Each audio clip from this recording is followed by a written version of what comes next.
Fala pessoal, vamos aqui seguir com as nossas conversas sobre iRules, né? A terceira parte aqui da nossa série. E vamos começar hoje com as variáveis locais, tá? Então, mais uma vez eu tenho aqui o nosso conhecido Virtual Server, o www, tá? Ele continua com o mesmo IP, que é o 1521, porta 80. A única coisa que eu alterei em relação aos últimos artigos é o tipo, né? Ele antes era standard e agora eu mudei ele para Performance Layer 4 por conta do teste que eu estou fazendo, tá? Mas para efeitos de iRuler a gente não tem nenhuma diferença, tá?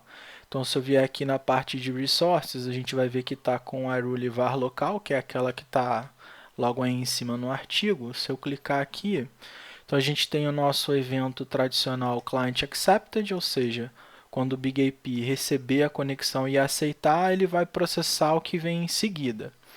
A gente começa então linha 2 a criar a variável através do comando set, a variável de nome var local, e eu inicializo ela com o valor 0. Tá? Em seguida, ele vai fazer o incremento dessa var local, né, que é só um comando chamado incr, que ele vai basicamente adicionar mais um nessa variável. Então, se a gente seguir a linha do tempo de execução, eu primeiro disse que a var local é 0, depois eu cresci ela em mais um. Tá? Em seguida, ele executa o comando log local 0, que a gente já conhece, que é para escrever lá no var log LTM. Então, ele começa a escrever lá que o BigAP aceitou a conexão. Eu faço a chamada de uma variável interna chamada IP client address, que é basicamente para substituir essa informação aqui pelo IP do cliente da conexão, né? E depois eu vejo o TMM que aceitou o tráfego foi o TMM e o valor do TMM, que mais uma vez é outra variável interna, tá? Para eu saber qual que é o ID do processo TMM que aceitou esse tráfego, tá? E como a gente viu aí no artigo, o ID do TMM está diretamente conectado à CPU que está atendendo esse tráfego, tá? E por último, o valor da variável que a gente atribuiu, que é a var local, que eu faço a chamada através aqui do cifrão e das chaves, né? Var local.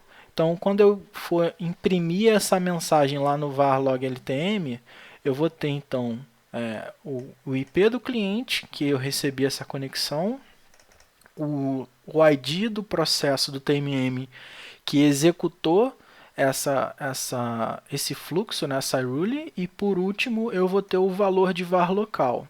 E aí o que é interessante vocês repararem é que esse primeiro exemplo aqui é uma variável local. Isso significa que essa variável, toda vez que eu executar esse comando, a gente vai inicializar ela em 0, depois eu vou somar 1, então o resultado aqui, nessa demonstração, tem que ser sempre 1.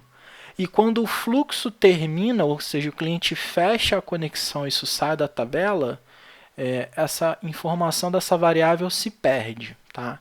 Então vamos aqui no nosso laboratório para a gente ver como é que isso fica na prática. Tem aqui o nosso amigo Raspberry Pi aqui do meu ambiente. Eu vou executar um teste. Esse teste vai mandar 10 pacotes, tá?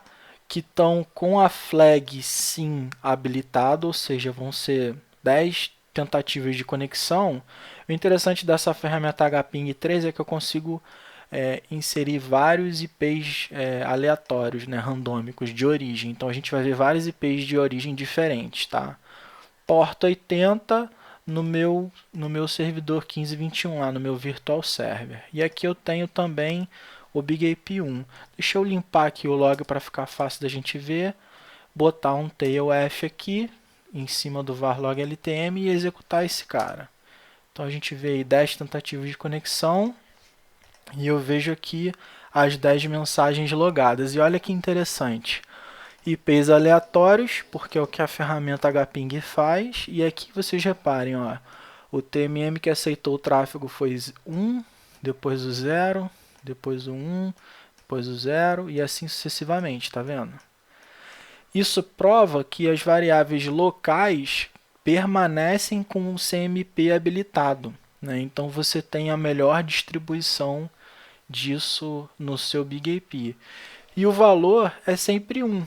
Por quê? Porque se a gente olhar na nossa iRule de novo, como isso aqui sempre é executado em tempo de execução aqui da iRule, o valor ele se perde quando a conexão é fechada, por isso é uma variável local.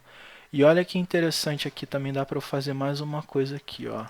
Se eu vier dentro do TMSH e der um reset status system traffic.